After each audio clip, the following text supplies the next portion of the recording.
We are going to discuss cell, 9th chapter, cell, the unit of life, kanam, jeeva, pramanam. Okay, cell and what is cell? Cell is the fundamental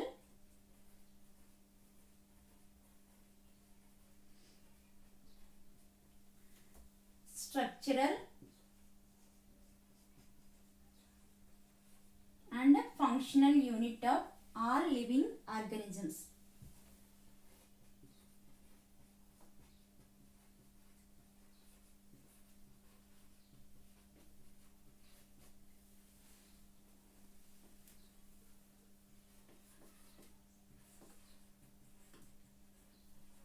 Living organisms.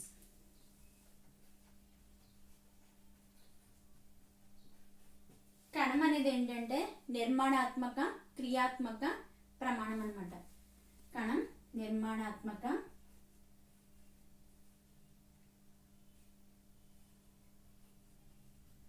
క్రియాత్మక ప్రమాణం.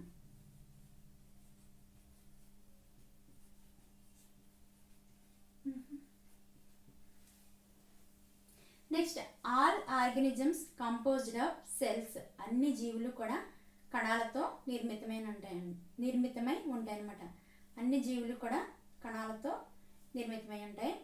తర్వాత ఏంటి, మనం చూసినప్పుడు అన్ని cells కూడా, అన్ని జీవులు కూడా ఏంటంటే ఒక కణంతో నిర్మితమై ఉంటాయా, లేకపోతే మినీ సెల్స్తో నిర్మితమై ఉంటాయా? ఒక సెల్తో, సింగిల్ సెల్లా, మల్టీ సెల్యులరా? మనకి చూస్తే ఏంటంటే ఆర్గానిజమ్స్లో సెల్స్ అనేవి, కొన్ని organisms made up of single cell.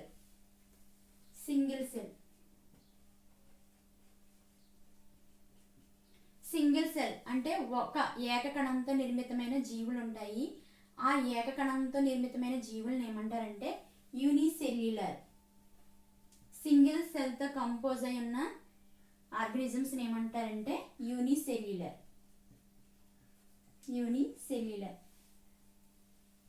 ఏకకణ నిర్మిత జీవులు అని అంటారన్నమాట. ఏకకణ నిర్మిత జీవులు. నెక్స్ట్, కొన్ని ఆర్గానిజమ్స్ ఏంటంటే మెనీ సెల్స్తో కంపోజ్ అవుతాయి. మెనీ సెల్స్తో కంపోజ్ అయిన జీవులను ఏమంటారంటే ఆర్గానిజమ్స్ని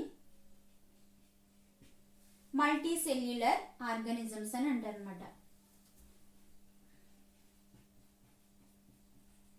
మల్టీ సెల్యులర్ ఆర్గానిజమ్స్. బహుకణ నిర్మిత జీవులు అని అంటారు.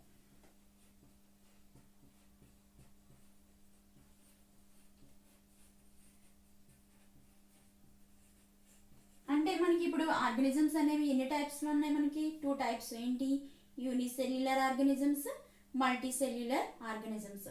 ఏకకణ జీవులు, బహుకణ నిర్మిత జీవులు. ఓకే, మీకు తెలుసు unicellular amoeba, multicellular plants, animals, ఇవన్నీ వస్తాయి అన్నమాట. నెక్స్ట్, యూనిసెల్యులర్ అంటే సింగిల్ సెల్ ఉన్న ఆర్గానిజమ్స్లో ఏంటంటే అవి ఆ ఆర్గానిజమ్స్ ఇండిపెండెంట్గా ఎగ్జిస్టెన్స్ని కలిగి ఉండవు, స్వతంత్రంగా జీవించలేవు. ఎందుకంటే ఆ సెల్లో ఏంటంటే ఏవి ఎసెన్షియల్ ఫంక్షన్స్ ఉంటాయో ఆ ఫంక్షన్స్ మాత్రమే జరుగుతాయి. ఆవశ్యకమైన విధులను మాత్రమే ఆ సింగిల్ కణం అనేది, అంటే ఏకకణం అనేది నిర్వర్తించగలుగుతుంది అనమాట. నెక్స్ట్ ఏంటంటే, ఫస్ట్ మనకి ఈ సెల్స్ అనేవి, కణాలని ఎవరు కనుగొన్నారు అనే విషయాన్ని చూస్తే, first Anton van Leeuwenhoek. Anton van Leeuwenhoek. ఇది ఏంటంటే Anton van Leeuwenhoek first saw and described a live cell. ఏంటంటే ఆంటన్ వాన్ లీవెన్హక్ ఏం చేశాడంటే ఫస్ట్ కణాన్ని దర్శించి వర్ణించాడు అనమాట. Anton van Leeuwenhoek first described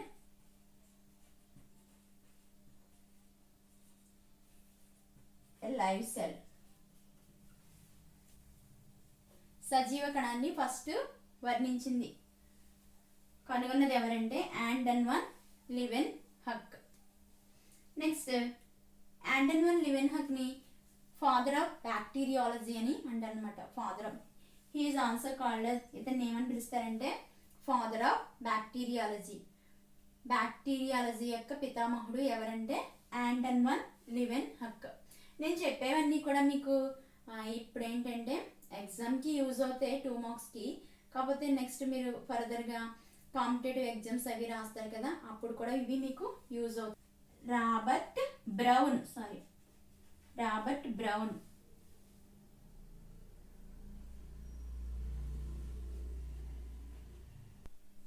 Anton van లీవెన్ Haq.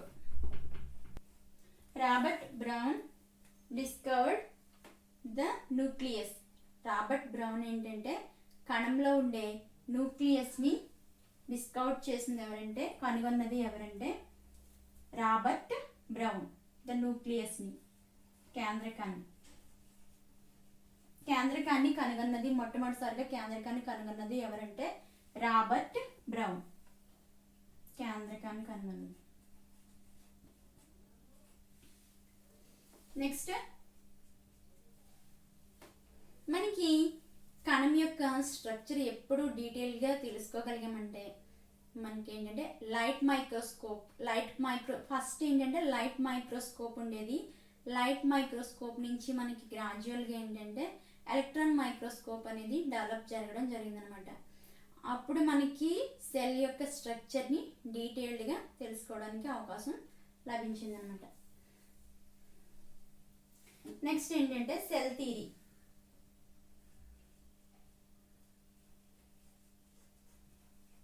కణ సిద్ధాంతం.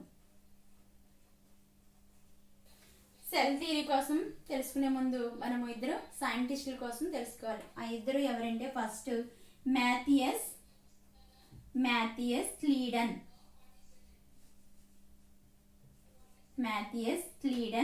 నెక్స్ట్ ఈయన ఫస్ట్. సెకండ్ సైంటిస్ట్ ఎవరంటే Schleiden Schwann, Theodor Schwann.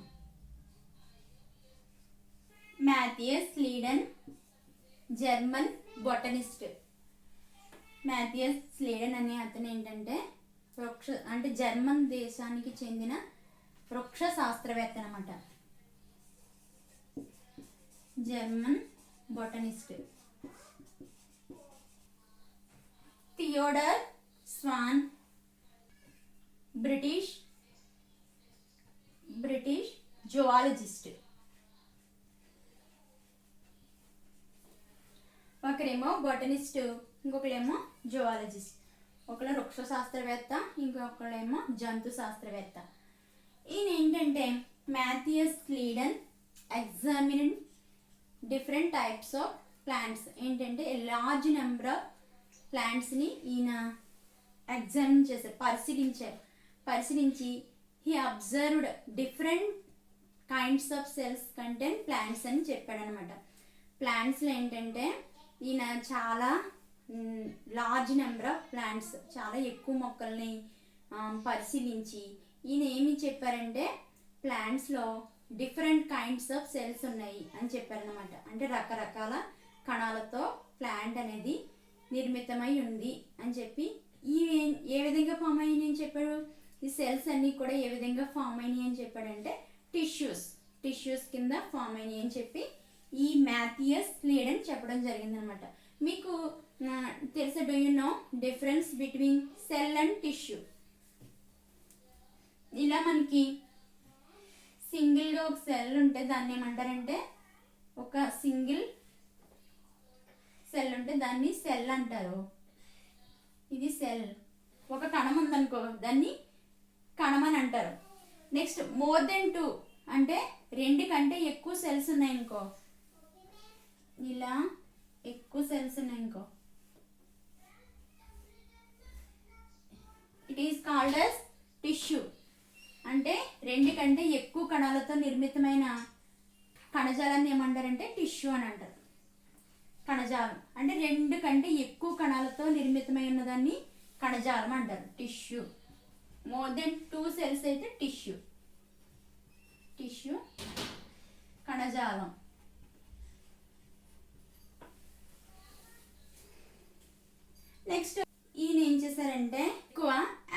సెల్స్ని observe చేశారనమాట. యానిమల్ సెల్స్ని ఈయన అబ్జర్వ్ చేసినప్పుడు animal cells had a thin outer layer. ఏంటంటే యానిమల్ సెల్స్లో ఈయనకి ఏంటంటే అవుట్ సైడ్ ఒక థిన్ లేయర్ కనిపించింది. ఇప్పుడు ఏంటంటే టుడే మనము దాన్ని ఏమని పిలుస్తున్నామంటే today known as plasma membrane. దాన్ని ఏమంటారు, అవుటర్ లేయర్ని ప్లాస్మా మెంబ్రేన్ అని పిలుస్తున్నాం అన్నమాట. ప్లాస్మా మెంబ్రేన్ మనం plasma membrane or cell membrane అని పిలుస్తున్నాం.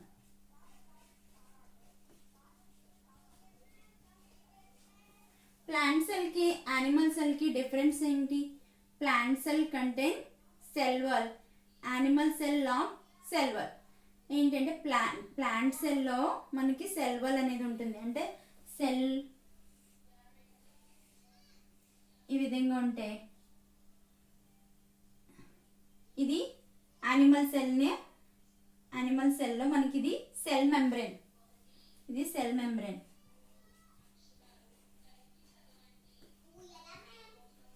ప్లాంట్ సెల్లో చూస్తే ప్లాంట్ సెల్లో సెల్ మెంబ్రేన్ ఉంటుంది, అలాగే అవుట్ సైడ్ సెల్ వాల్ కూడా ఉంటుంది. ఇది సెల్ వాల్,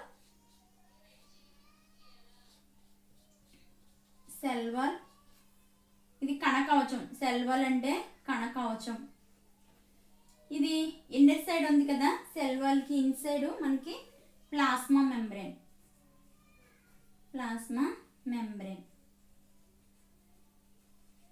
ఓకే, అంటే ప్లాంట్ సెల్లో సెల్ వాల్ అనేది ఆబ్సెంట్ అయి ఉంటుంది.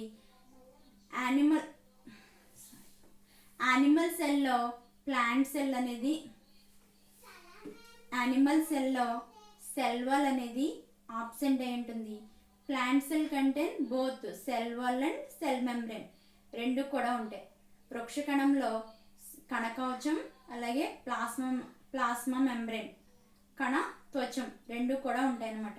కానీ యానిమల్ సెల్లో ప్లాస్మా మెంబ్రేన్ ఒకటే ఉంటుంది, కణ త్వచం ఒకటే ఉంటుంది అనమాట. ఇది ప్లాంట్ సెల్కి యానిమల్ సెల్కి మధ్య ఉండే డిఫరెన్స్ అనమాట.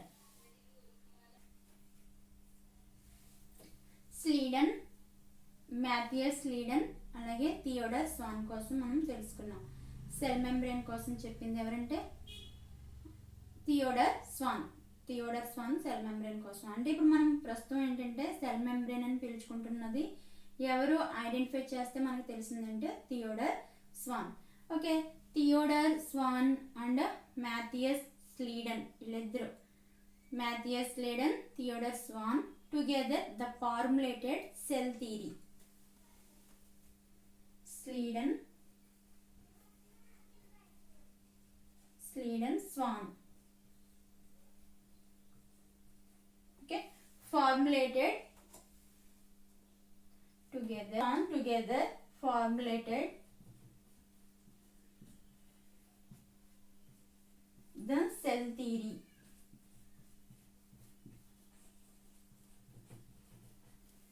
సెల్ థియరీ అంటే కణ సిద్ధాంతం కోసం మొట్టమొదటిసారిగా చెప్పింది ఎవరంటే Theodore Schwann and Matthias Schleiden. వీళ్ళిద్దరు కూడా ఏంటంటే సెల్ థియరీని ప్రతిపాదించింది ఎవరు అంటే మనకి స్లీడన్ మరియు స్వాన్. వీళ్ళిద్దరు ఏంటంటే Schwann together formulated the cell theory.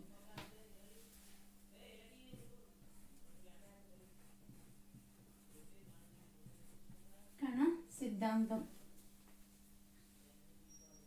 అయితే వీళ్ళు సెల్ థియరీని అయితే ప్రపోజ్ చేశారు. కాకపోతే నెక్స్ట్ సెల్స్ అనేవి ఎక్కడి నుంచి అరైజ్ అవుతాయి, సెల్స్ అనేవి ఎక్కడి నుంచి ఆరిజిన్ అవుతాయి, ఎక్కడి నుంచి పుడతాయి అనే విషయాన్ని ఈ సెల్ థియరీ చెప్పలేదన్నమాట. నెక్స్ట్ 1855లో రోడాల్ఫ్ వీర్షా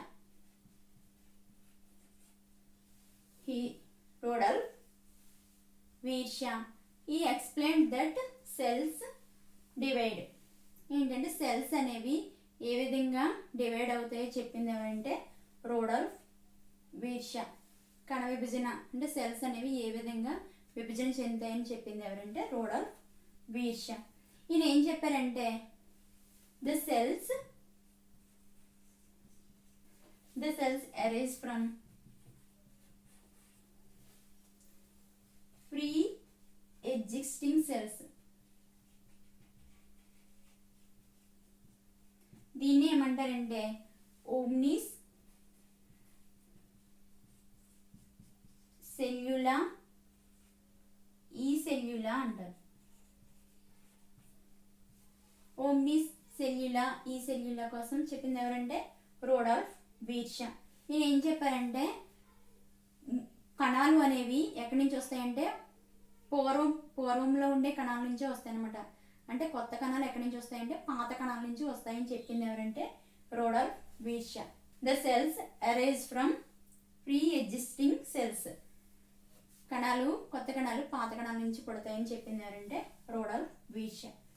అయితే మరి మనకి సెల్ థియరీ చెప్పినప్పుడు వాళ్ళిద్దరూ కూడా సెల్స్ అనేవి ఎక్కడి నుంచి అరైజ్ అవుతాయి చెప్పలేదు. కాబట్టి ఏంటంటే సెల్ థియరీకి ఎవరు అంటే కంప్లీట్ షేప్ని ఎవరు ఇచ్చారంటే రూడాల్ఫ్ వీర్షా. ప్రస్తుతం మనం సెల్ థియరీ అంటే ఏం చెప్తున్నామంటే all organisms compose of cells. అన్ని జీవులు కూడా కణ నిర్మితం అని చెప్తున్నాం. కణాలతోనూ అలాగే ప్రొడక్ట్స్ ఆఫ్ సెల్స్ వాటి యొక్క ఉత్పత్తులతో నిర్మితమై అవుతాయని చెప్తున్నాం అనమాట. ఆల్ ఆర్గానిక్ సెల్ థియరీ మొత్తం ఇప్పుడు మనం సెల్ థియరీని ఏ విధంగా అండర్స్టాండ్ చేసుకోవచ్చు అంటే all organisms composed of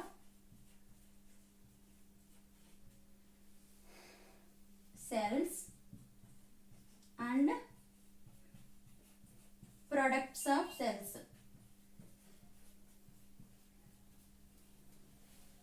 next రెండు విధాలుగా అర్థం చేసుకోవచ్చు.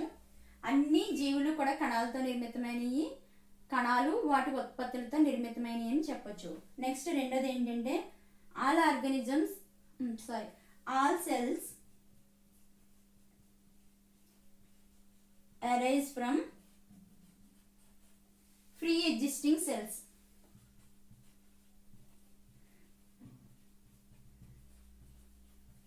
అన్ని సెల్స్ కూడా ఏంటంటే అన్ని కణాలు కూడా కొత్త కణాలు పాత కణాల నుంచి పుడతాయని అర్థం చేసుకోవచ్చు అన్నమాట.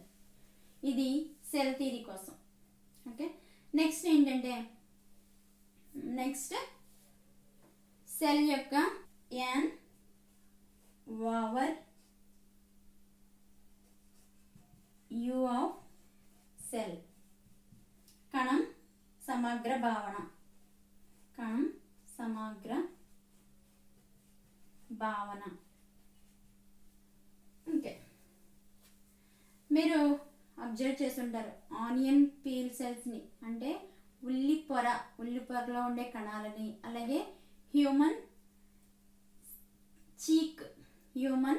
చీక్ సెల్స్ అంటే బొగ్గ కణాలు ఉంటాయి కదా, బొగ్గ కణాలని మీరు అబ్జర్వ్ చేసి ఉంటారు ప్రీవియస్ క్లాస్లో ఎలక్ట్రాన్ మైక్రోస్కోప్లో చూసి.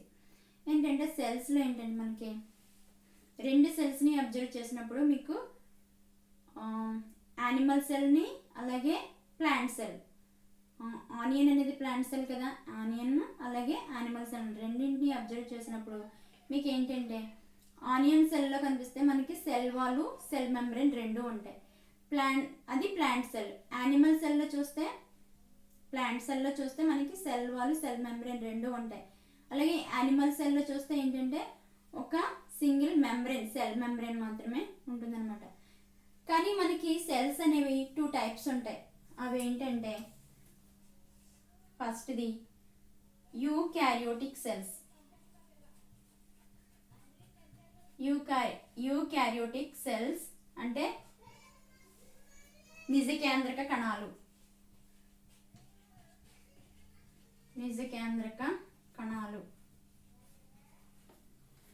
రెండు ప్రోకారియోటిక్ సెల్స్. ప్రోకారియోటిక్ సెల్స్ అంటే కేంద్రక పూర్వ కణాలు.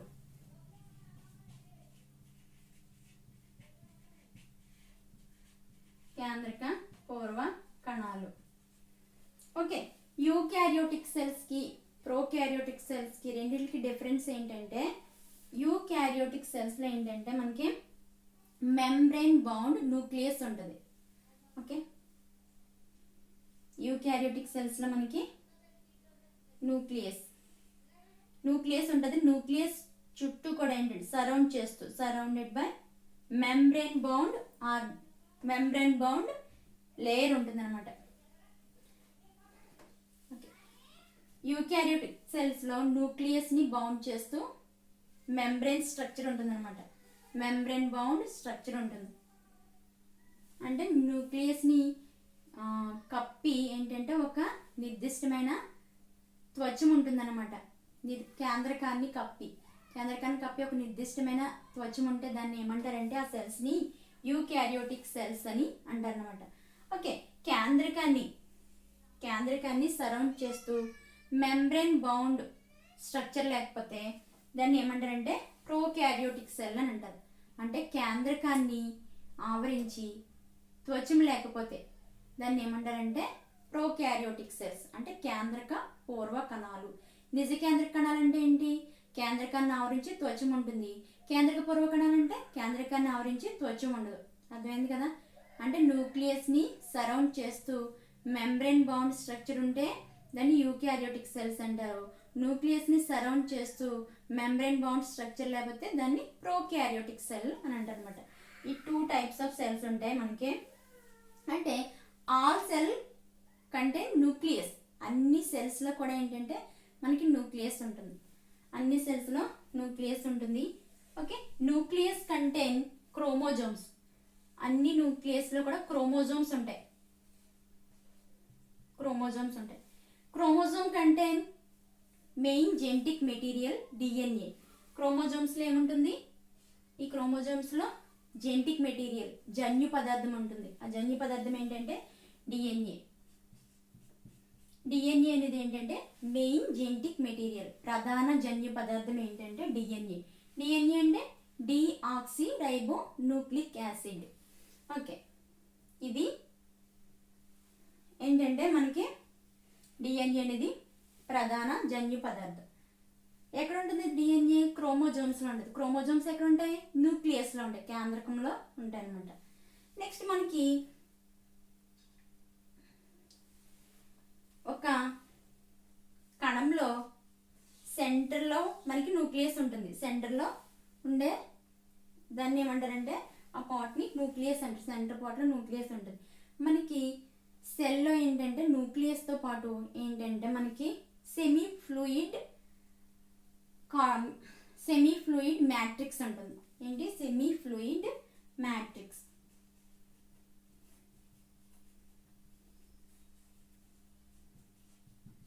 అంటే అర్ధద్రవ్య స్థితిలో ఉండే మాత్రిక ఉంటుంది అనమాట. దాన్ని ఏమంటామంటే it is called as cytoplasm. కణద్రవ్యం అని అంటారు అనమాట. సైటోప్లాజం. దీన్ని ఏమంటారు తెలుగులో? కణ ద్రవ్యం అని అంటారు. అర్థమైంది కదా? మనకి సెల్లో అన్ని సెల్స్లో అంటే ప్రోకారియోటిక్ యూకారియోటిక్ సెల్స్లో మనకి ఏంటంటే న్యూక్లియస్ ఉంటుంది. కాకపోతే మనం ప్రోకారియోటిక్ సెల్ న్యూక్లియస్ని బౌండ్ చేస్తూ మెంబ్రేన్ ఉండదు. దాంతో దాన్ని మనం ఏమన్నాం? ప్రోకారియోటిక్ సెల్స్ అన్నాం. కానీ యూకారియోటిక్ సెల్స్లో న్యూక్లియస్ని బౌండ్ చేస్తూ మెంబ్రేన్ ఉంటుంది కాబట్టి యూకారియోటిక్ సెల్స్ అన్నాం. మనకి ఏంటంటే న్యూక్లియస్ అనేది సెల్లో సెంటర్లో ఉంటుంది. సెల్ని సరౌండ్ చుట్టూ ఏంటంటే మనకి సెమీ ఫ్లూయిడ్ మ్యాట్రిక్స్ ఉంటుంది. ఆ మ్యాట్రిక్స్ని ఏమంటామని చెప్పిన సైటోప్లాజం, కణద్రవ్యం అని అంటాం. మనకి ఈ సైటోప్లాజంలో ఒక న్యూక్లియసే కాకుండా రిమైనింగ్ సెల్ ఆర్గనల్స్ కూడా ఉంటాయి అన్నమాట. ఆ సెల్ ఆర్గనల్స్ ఏంటంటే మనకి సెల్ లోపల ఉండే మనకి ఇప్పుడు ప్రోకారియోటిక్ సెల్స్ ఉన్నాయా? ప్రోకారియోటిక్ సెల్స్లో మనం చెప్పుకునే సెల్ ఆర్గనల్స్ ఉండవు. అవి ఏంటంటే యూకారియోటిక్ సెల్స్లో ఉండే సెల్ ఆర్గనల్స్ అంటే నిజ కేంద్రక కణాలలో ఉండే కణాంగాలు ఏంటో మనం ఇప్పుడు చూడొచ్చు. అవేంటి? ఈఆర్ అంటే ఎండోప్లాజ్మిక్ రెటిక్యులం.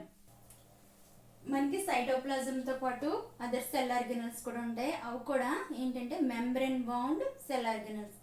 ఏంటంటే మనకి కణద్రవ్యంలో కణాంగాలు ఉంటాయి. ఆ కణాంగాలు త్వచంతో కప్పబడిన కణంగాలు ఉంటాయి. ఏ సెల్లో అంటే యూకారియోటిక్ సెల్లో, అంటే నిజ కేంద్రక కణాల్లో ఏముంటాయంటే అందులో ఈఆర్ ఉంటుంది. ఈఆర్ అంటే ఎండోప్లాజ్మిక్ రెటిక్యులం.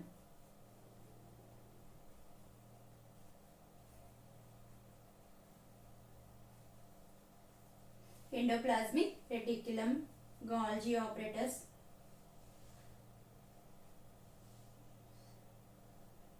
గాల్జీ కాంప్లెక్స్. ఈఆర్ అంటే అంతర్జీవ ద్రవ్యజాలకం.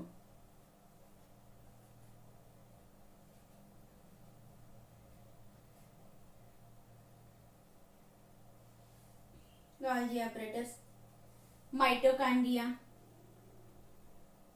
గాల్జీ ఆపరేటస్ అంటే గాల్జీ సంక్లిష్టం. గాల్జీ సంక్లిష్టం. మైటోకాండ్రియా. మైటోకాండ్రియా అని అంటారు తెలుగులో.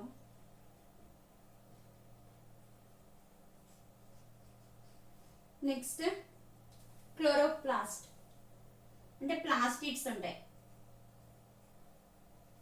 ప్లాస్టిడ్స్ అనేవి ప్లాంట్ సెల్లో మాత్రమే ఉంటాయి, వృక్ష కణాల్లో ఉంటాయి అన్నమాట.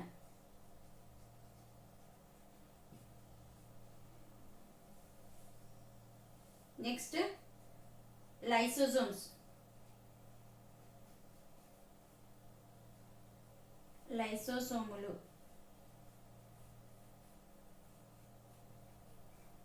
Next microbodies. సూక్ష్మ దేహాలు.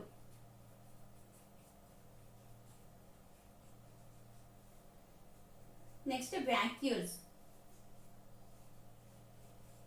వ్యాక్యూల్స్ అంటే రిక్తికలు తెలుగులో. ఇవన్నీ ఎక్కడుంటాయి? ఈ సెల్ ఆర్గనల్స్ అన్నీ కూడా ఎక్కడుంటాయి అంటే యూకారియోటిక్ సెల్లో ఉంటాయి అన్నమాట. ఇవన్నీ కూడా మెంబ్రేన్ బౌండ్ సెల్ ఆర్గనల్స్ అంటే త్వచం చేత కప్పబడిన కణాంగాలు అనమాట. ఇవి నిజ కేంద్రక కణాల్లో ఉంటాయి. Okay, these cell organelles lack prokaryotic cells. Prokaryotic cells లో ఈ సెల్ ఆర్గనల్స్ అన్ని ఏమి ఉండవన్నమాట. Okay, next ribosomes.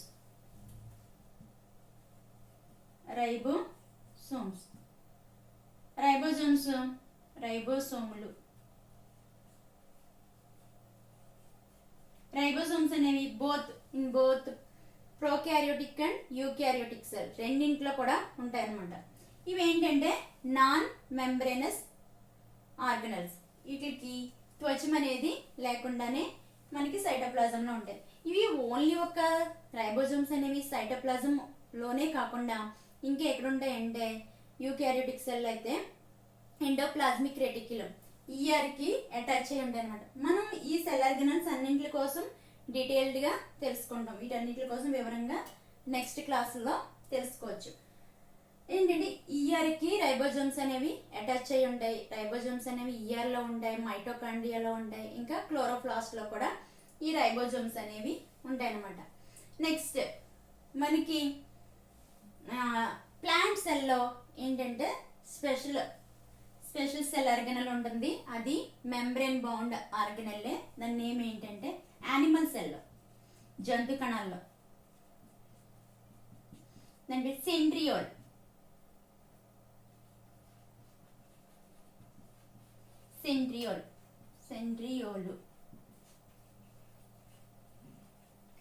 ఇది యానిమల్ సెల్స్ లో ఉంటాయి అనమాట. సెంట్రియోల్స్ అనేవి ప్లాంట్ సెల్ లో ఉండవు, యానిమల్ సెల్స్ లో ఉంటాయి అనమాట సెంట్రియోల్. ఓకే, ఇది మెంబ్రేన్ బౌండ్ ఆర్గనల్. ఇది ఎందుకు యూజ్ అవుతుందంటే ఇట్ హెల్ప్స్ సెల్ డివిజన్ లో యూజ్ అవుతుంది. కణ విభజనలో యూజ్ అవుతుంది అనమాట. ఓకే, నెక్స్ట్ మనకి ప్రోకారియోటిక్ సెల్స్. అసలు సెల్స్ అనేవి ఏంటంటే సెల్స్ డిఫర్ గ్రేట్లీ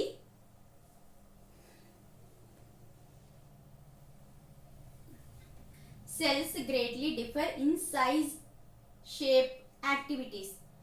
సెల్స్ అనేవి కణాలు ఏంటంటే వాటి యొక్క ఆకారంలోను నిర్మాణంలోను అలాగే క్రియాశీలతలో కూడా ఏంటంటే చాలా వేరేగా ఉంటాయి అన్నమాట. ఫర్ ఎగ్జాంపుల్ చూస్తే ద స్మాలెస్ట్ సెల్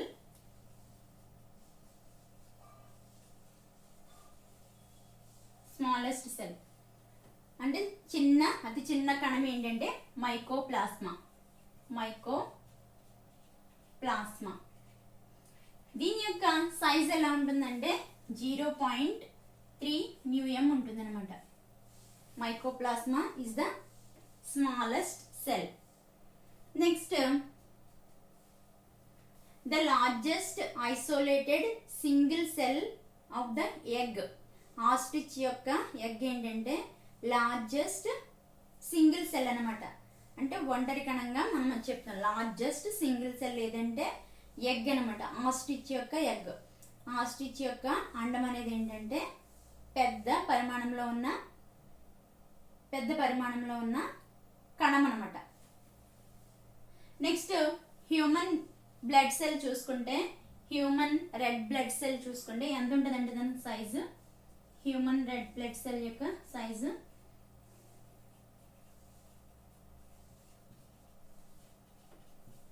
7.0 μm ఉంటుంది అనమాట. నెక్స్ట్ సమ్ బ్యాక్టీరియా సైజ్ ఎలా ఉంటుందంటే బ్యాక్టీరియా సైజు 3 to 5 μm ఉంటుంది అనమాట. బ్యాక్టీరియా సైజ్ అంటే సెల్స్ అనేవి ఏంటంటే వాటి యొక్క సైజులో ఏ విధంగా ఉన్నాయో చూస్తున్నాం అనమాట. నెక్స్ట్ సెల్స్ అనేవి ఏంటంటే షేప్లో కూడా వేరియేషన్ చూపిస్తాయి, షేప్లో కూడా విభేదనాన్ని చూపిస్తాయి అన్నమాట. ఓకే, ఇవి షేప్లో ఎలా ఉంటాయంటే పాలిగోనల్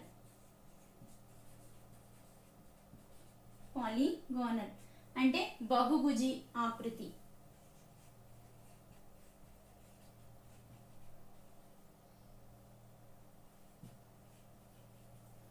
అలా ఉంటాయి షేప్. నెక్స్ట్ క్యూబాయిడ్ అంటే గణాకారంలో ఉంటాయి.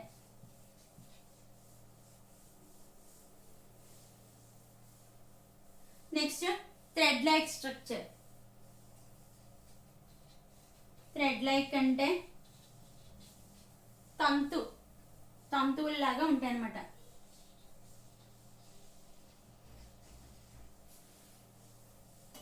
మనకి సెల్ ఆర్గనల్స్ ఎండోప్లాస్మిక్ రెటిక్యులం అనేది ఈ విధంగా ఉంటుంది. రైబోజోమ్స్ ఉంటాయి. నెక్స్ట్ మైటోకాండ్రియా ఉంటుంది, క్లోరోప్లాస్ట్ ఉంటుంది. ఈ విధంగా సెల్ ఆర్గనల్స్ అన్ని కూడా సైటోప్లాజంలో కణద్రవ్యంలో ఉంటాయి అన్నమాట. ఇది ఏంటంటే ఎన్ ఓవర్ వ్యూ ఆఫ్ సెల్. కణం ఒక సమగ్ర భావన కోసం. అంటే ఇప్పుడు మీకు కణం కోసం సెల్ అనగానే దానికోసం ఒక ఐడియా అనేది రావాలి. సెల్స్ లో 2 టైప్స్ ఉంటాయని, అవి ప్రోకారియోటిక్ అని యూకారియోటిక్ అని. ప్రోకారియోటిక్ సెల్ అంటే ఏంటో తెలియాలి. అంటే న్యూక్లియస్ ని సరౌండ్ చేస్తూ మెంబ్రేన్ బౌండ్ స్ట్రక్చర్ ఉంటే దాన్ని ఏమంటారు? మెంబ్రేన్ బౌండ్ స్ట్రక్చర్ ఉంటే యూకారియోటిక్ సెల్. ఓకేలా, న్యూక్లియస్ ని సరౌండ్ చేస్తూ మెంబ్రేన్ బౌండ్ స్ట్రక్చర్ లేకపోతే ప్రోకారియోటిక్ సెల్. ఓకే, సైటోప్లాజం ఉంటుంది. సైటోప్లాజంలో అదర్ సెల్ ఆర్గనల్స్ ఉంటాయి. సెల్ ఆర్గనల్స్ లైక్ ఈఆర్, తర్వాత క్లోరోప్లాస్ట్, మైటోకాండ్రియా, ప్లాస్టిడ్స్ ఇవన్నీ కూడా యూకారియోటిక్ సెల్లో ఉంటాయి. ప్రోకారియోటిక్ సెల్లో ఇవేమీ ఉండవు అని చెప్పేసి మీకు ఇవన్నీ గుర్తుకు రావాలన్నమాట. ఇవన్నీ మీకు ఏంటంటే ఈ చాప్టర్ నుంచి సెల్ చాప్టర్ నుంచి కణం పాఠం నుంచి ఏంటంటే మీకు 4 మార్క్స్ కంపల్సరీ ఒక క్వశ్చన్ వస్తుంది అనమాట. ఇన్ని క్వశ్చన్లు అంటే మనం వీటన్నిటి కోసం డీటెయిల్గా ఎక్స్ప్లెయిన్ చేసుకుంటాం కాబట్టి వీటన్నింటిలో ఏదో ఒక క్వశ్చన్ కంపల్సరీ వస్తుంది. ప్రోకారియోటిక్ సెల్స్ కోసం మనం నేర్చుకున్నాం కేంద్రక పూర్వ కణాలు. కేంద్రక పూర్వ కణాలు అంటే ప్రోకారియోటిక్ సెల్స్ అంటే మీకు ఒక ఐడియా రావాలి. ఏంటి? న్యూక్లియస్ ని బౌండ్ చేస్తూ మెంబ్రేన్ ఉండదు. మెంబ్రేన్ లేకపోతే వాటిని ఏమంటారు? ప్రోకారియోటిక్ సెల్స్ అని అంటారు. కేంద్రక పూర్వ కణాలు కేంద్రకాన్ని ఆవరించి ఒక నిర్దిష్టమైన త్వచం లేకపోతే అలాంటి కణాలను ఏమంటారంటే కేంద్రక పూర్వ కణాలు అని అంటారు అనమాట. ఓకే, ప్రోకారియోటిక్ సెల్స్ కి మనం ఎగ్జాంపుల్స్ ఏంటో చూడొచ్చు. ఫస్ట్ బ్యాక్టీరియా సెల్, బ్యాక్టీరియా కణం. నెక్స్ట్ ఏంటంటే మైకోప్లాస్మా. నెక్స్ట్ పీపీఎల్ఓ అంటే ఏంటంటే ఫ్లూరో న్యూమోనియా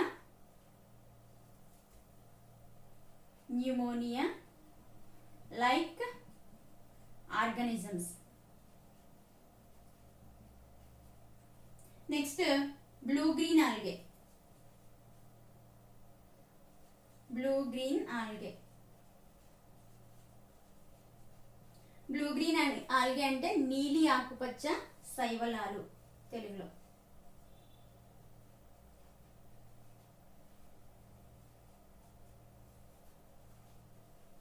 ఓకే, ఇవి ఏంటంటే ప్రోకారియోటిక్ సెల్ కి ఎగ్జాంపుల్. ఏంటి? Bacteria cell, blue green algae, నీలి ఆకుపచ్చ శైవలాలు, ఇంకా PPLO pleuropneumonia like organisms. Next mycoplasmas. Mycoplasma is a smallest cell. Okay, ఇవి ఏంటంటే ఎగ్జాంపుల్. నెక్స్ట్ మనం బ్యాక్టీరియా యొక్క స్ట్రక్చర్. బ్యాక్టీరియా అనేది ఏంటంటే చాలా స్మాల్ సూక్ష్మ పరిమాణంలో ఉంటాయి. సూక్ష్మ పరిమాణంలో ఉంటాయి.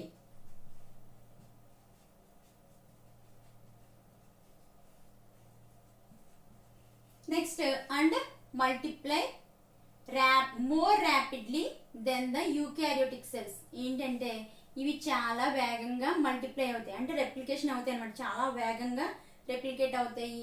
ఇంకా ఏంటంటే దేంతో పోల్చుకుంటే then the eukaryotic cell. Eukaryotic cells తో పోల్చుకుంటే ప్రోకారియోటిక్ సెల్స్ అనేవి చాలా వేగంగా ర్యాపిడ్గా గ్రో అవుతాయి అన్నమాట ఇవి. నెక్స్ట్ మనకి ఏంటంటే బ్యాక్టీరియా సెల్స్ అనేవి ఏంటంటే, బ్యాక్టీరియా సెల్ చూసుకుంటే 4 బేసిక్ షేప్స్ లో ఉంటుంది అనమాట. ఆ 4 బేసిక్ షేప్స్ ఏంటో చూద్దాం. ఫస్ట్ బ్యాసిల్లస్ 4 ఆకారాల్లో కనిపిస్తుంది అనమాట. ఆ 4 ఆకారాలు ఫస్ట్ బ్యాసిల్లస్.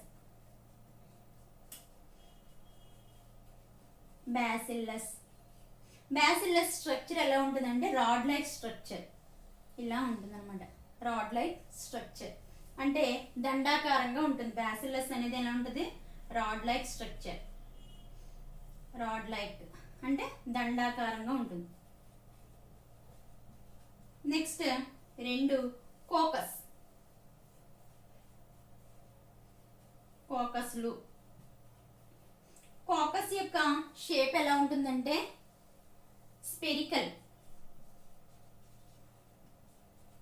అంటే గోళాకారంగా ఉంటాయన్నమాట. గోళాకారం ఇలా ఉంటాయి. Next third one vibrio. Vibrio shape ఎలా ఉంటుందంటే విబ్రియో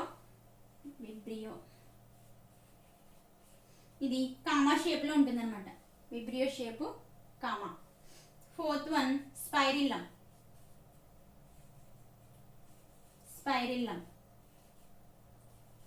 స్పైరిల్లం అనేది స్ట్రక్చర్ ఎలా ఉంటుందంటే స్పైరల్ షేప్ లో ఉంటుంది అనమాట. ఇలా ఉంటే దాన్ని స్పైరిల్లం అంట. ఇదేంటి? 4 basic shapes of bacteria. Bacteria యొక్క 4 షేప్స్ అన్నమాట.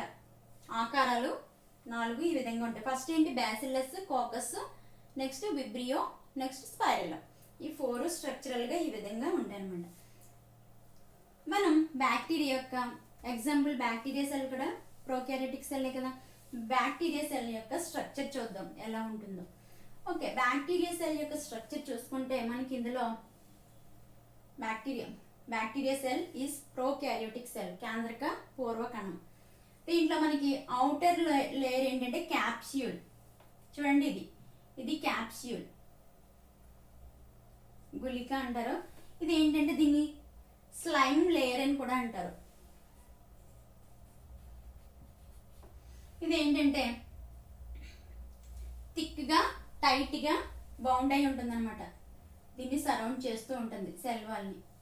తర్వాత దీని నుంచి సెల్ కి ఏ విధంగా ఏంటంటే వాటర్ లాస్ కాకుండా కాపాడుతూ ఉంటుంది అనమాట. నెక్స్ట్ లేయర్ ఏంటంటే సెల్ వాల్. ఇది సెల్ వాల్. సెల్ వాల్ చూసుకుంటే సెల్ వాల్ ఏంటంటే బ్యాక్టీరియా సెల్ ని ప్రొటెక్ట్ చేయడానికి యూజ్ అవుతుంది అనమాట. ఇంకేంటంటే టాక్సిన్స్ ఏమైనా ఉంటే అవి బ్యాక్టీరియా సెల్లోకి వెళ్లకుండా కూడా కాపాడుతుంది. నెక్స్ట్ మనకి సెల్ వాల్ ఇన్సైడ్ ఉండేది ప్లాస్మా మెంబ్రేన్. ఇది plasma membrane. Plasma membrane or cell membrane అని కూడా అంటారు. Okay, it is semi permeable membrane. Plasma membrane అనేది ఏంటి? ప్లాస్మా మెంబ్రేన్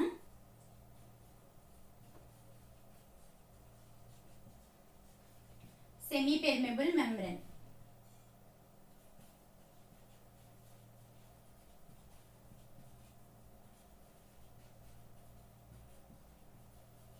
అంటే సెమీ పెర్మెబుల్ మెంబ్రేన్ ఏంటంటే అర్ధపారగమ్య త్వచం. తెలుగులో అర్ధపారగమ్య త్వచం.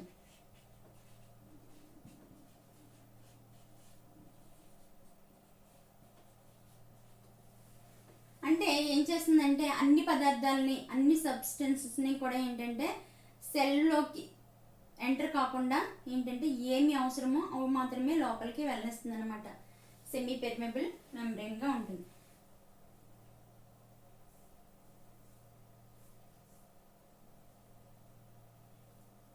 నెక్స్ట్ ప్లాస్మా మెంబ్రేన్ అనేది దేంతో కంపోజ్ అవుతుందంటే లిపోప్రోటీన్స్తో కంపోజ్ అయి ఉంటుంది అనమాట. లిపోప్రోటీన్స్తో కంపోజ్ అయి ఉంటుంది. నెక్స్ట్ ఇది ఏంటంటే శాండ్విచ్ లా ఉంటుంది. మనకి స్ట్రక్చర్ చూస్తే శాండ్విచ్, బ్రెడ్ శాండ్విచ్ చూసుంటారు కదా, ఆ విధంగా మనకి ప్లాస్మా మెంబ్రేన్ అనేది కనిపిస్తుంది. నెక్స్ట్ ప్లాస్మా మెంబ్రేన్ లో అక్కడక్కడ మనకి ఫోల్డింగ్స్ కనిపిస్తాయి, ముడతలు కనిపిస్తాయి. ఇగో ఈ ముడతల్ని, వీటిని ఏమంటారంటే it is called as mesosomes.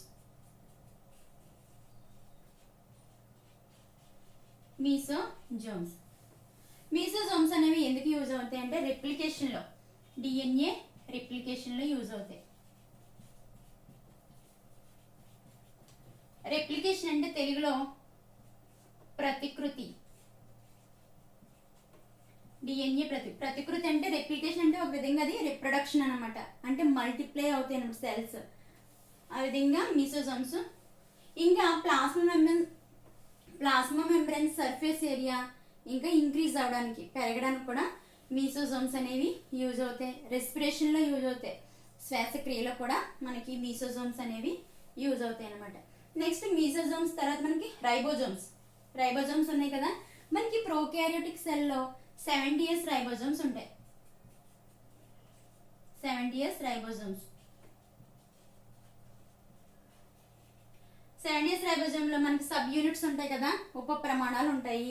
అవి ఏంటంటే 50S 30S రైబోజోమ్స్ అంటే ఉప ప్రమాణాలు అనమాట. ఇవి సబ్ యూనిట్స్, ఉప ప్రమాణాలు.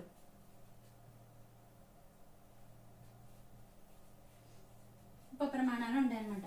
నెక్స్ట్ మనకి ఏంటంటే సైటోప్లాజం ఉంటుంది. సైటోప్లాజంలో ఆర్గానిక్, ఇనార్గానిక్ సబ్స్టెన్సెస్ ఉంటాయి.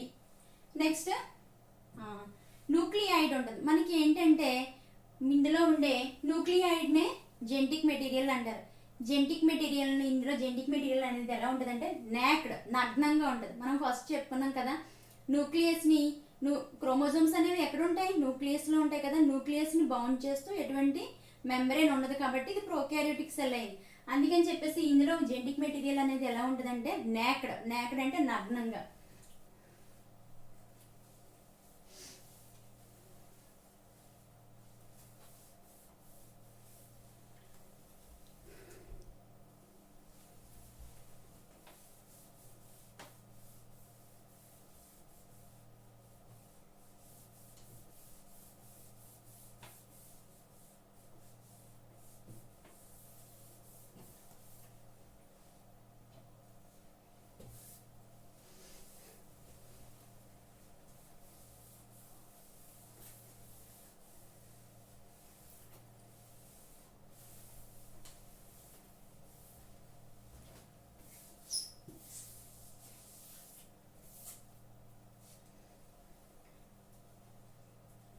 జెనెటిక్ మెటీరియల్ అంటే జన్యు పదార్థం ఎలా ఉంటుంది? ఇది నేక్డ్ అంటే నగ్నంగా, తెలుగులో ఎటువంటి త్వచం లేకుండా ఉంటుందన్నమాట. ఇందులో మెయిన్ జెనెటిక్ మెటీరియల్ ఏంటంటే ఒకే ఒక సింగిల్ క్రోమోజోమ్ ఉంటుందండి. సింగిల్ క్రోమోజోమ్ ఉంటుంది, ఒంటరి క్రోమోజోమ్ ఉంటుంది. ఇంకా దీన్ని ఏమంటారంటే జీనోఫోర్ అని అంటారు అనమాట. జీనోఫోర్ జీనోఫోర్ జీనోఫోర్లో క్రోమోజోమ్లోనే కదా మనకి జీన్స్ ఉంటాయి. జీనోఫోర్లో జీన్స్ అనేవి చాలా ఎక్కువగా ఉంటాయి. నెక్స్ట్ ఏంటంటే మనకి ఎడిషనల్గా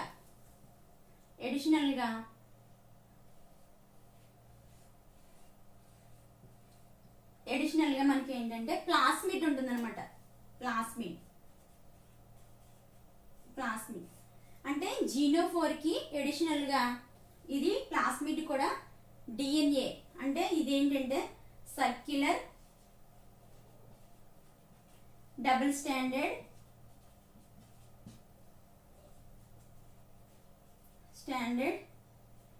డిఎన్ఏ మాలిక్యూల్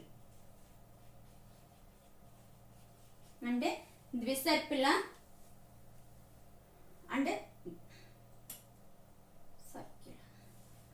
గుండ్రని ద్విసర్పిల డిఎన్ఏ అణువు ఉంటుందన్నమాట. దేంట్లో బ్యాక్టీరియా సెల్లలో దేనికి అడిషనల్గా ఉంటుందంటే జీనోఫోర్కి అడిషనల్గా ఉంటుంది. జీనోఫోర్తో పోల్చుకుంటే మనకి ప్లాస్మిడ్లో జీన్స్ అనేవి ఫ్యూ జీన్స్ ఉంటాయి, తక్కువగా ఉంటాయి అనమాట. దెన్ ద జీనోఫోర్తో పోల్చుకుంటే. నెక్స్ట్ ఈ ప్లాస్మిడ్ అనేది ఎందుకు యూజ్ అవుతుందంటే ఏంటంటే రెసిస్టెన్స్ టు డ్రగ్స్కి నిరోధకత చూపిస్తుంది. ఇంకా ప్రొడక్షన్ ఆఫ్ ఎంజైమ్స్ అంటే రెసిస్టెంట్ టు డ్రగ్స్, యాంటీబయాటిక్స్కి ఇది రెసిస్టెన్స్ చూపిస్తుంది, నిరోధకతను చూపిస్తుంది. ఇంకా ఎందుకు యూజ్ అవుతుందంటే ప్లాస్మిడ్ ప్రొడక్షన్ ఆఫ్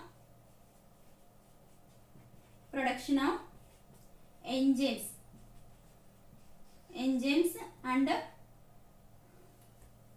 టాక్సిన్స్ కూడా విడుదల చేస్తుంది. ఇది plasmid it is also used vectors వాహకాల కింద కూడా వీటిని ఉపయోగిస్తున్నారు అనమాట. వాహకాలుగా కూడా వీటిని ఉపయోగిస్తారు. అంటే ఏంటంటే ఏదైనా జెనెటిక్ మెటీరియల్ ఉందనుకో దాన్ని దీంట్లోకి ప్లాస్మిడ్ స్ట్రక్చర్ ఇలా ఉంటుంది డబుల్ స్టాండర్డ్. దానికి ఒక సైట్లో మెయిన్ జెనెటిక్ మెటీరియల్ ఏంటంటే ఏదైనా మంచి క్యారెక్టర్స్ ఉన్న జీన్స్ దొరికితే దాంట్లోకి ఇన్హిబిట్ చేసి దాన్ని వేరొక జీవిలోకి ప్రవేశపెడతారు అనమాట. ఆ విధంగా వాహకాలుగా కూడా ప్లాస్మిడ్స్ అనేవి యూజ్ అవుతాయి. నెక్స్ట్ మనకి ఏంటంటే ఇక్కడ దీన్ని పిలి అని అంటారు. పిలి ఆర్ పింబ్రియే.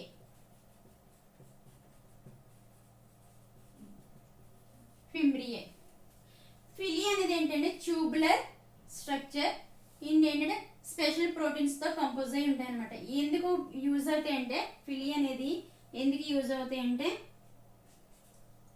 రాక్స్ కి అటాచ్ అవడానికి యూజ్ అవుతాయి. అలాగే హోస్ట్ టిష్యూస్ కి అతిథేయ కణాలకి అంటి పెట్టుకోవడానికి. అంటే రాక్స్ ఉంటాయి కదా నీటిలో వాటర్లో, ఆ వాటర్లో ఉండే రాళ్ళకి అతికి పెట్టుకోవడానికి. అలాగే ఇంకా ఏంటంటే హోస్ట్ సెల్స్. హోస్ట్ అంటే ఏంటంటే ఒక జీవి ఇంకొక జీవికి ఆశ్రయం ఇస్తుంది అనమాట. ఆశ్రయం ఇచ్చే జీవిని ఏమంటారంటే హోస్ట్ అంటారు. హోస్ట్ సెల్ని ఏంటంటే అటాచ్ చేయడానికి ఈ ఫిలి అనేది యూజ్ అవుతుంది అనమాట. నెక్స్ట్ ఫిలీతో పాటు మనకి ఇక్కడ ఏంటంటే స్ట్రక్చర్స్ కనిపిస్తున్నాయి కదా. ఈ స్ట్రక్చర్స్ని ఏమంటారంటే ఫ్లజెల్లం అని అంటారు, కషాబాలు అని అంటారు అనమాట. ఫ్లజెల్లం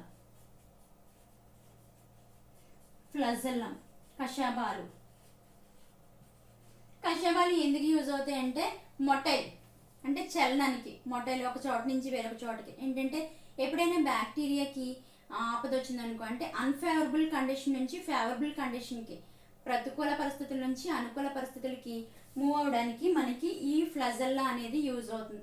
ఫ్లజెల్లా అనేది ఏంటంటే మనకి బ్యాక్టీరియా సెల్కి అటాచ్ అయ్యే విధానం బట్టి మనకి 4 టైప్స్ ఉన్నాయి. ఫస్ట్ ఏంటంటే మోనోట్రైకస్ అని, యాంపీట్రైకస్ అని, లోఫోట్రైకస్ అని ఇలా ఉన్నాయన్నమాట. అయితే ఈ ఫ్లజెల్లా ఎందుకు యూజ్ అవుతుంది? మొట్ట చలనానికి యూజ్ అవుతుంది అనమాట. చాలా ర్యాపిడ్గా మూవ్ అవుతుంది. నెక్స్ట్ మనకి బ్యాక్టీరియా సెల్ యొక్క ఏంటంటే కెమికల్ నేచర్ని బేస్ చేసుకుని బ్యాక్టీరియా సెల్లో మనకి 2 గ్రూప్స్గా విభజించారన్నమాట. ఒకటి ఏంటంటే గ్రామ్ పాజిటివ్,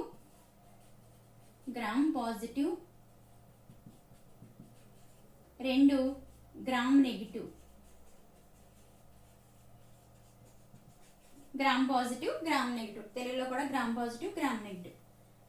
ఇవి ఏంటంటే బ్యాక్టీరియా సెల్ యొక్క స్ట్రక్చర్. ఇక్కడితో మనకి ప్రోకారియోటిక్ సెల్స్ కోసం అయిపోయింది. నెక్స్ట్ మనం యూకారియోటిక్ సెల్ కోసం స్టడీ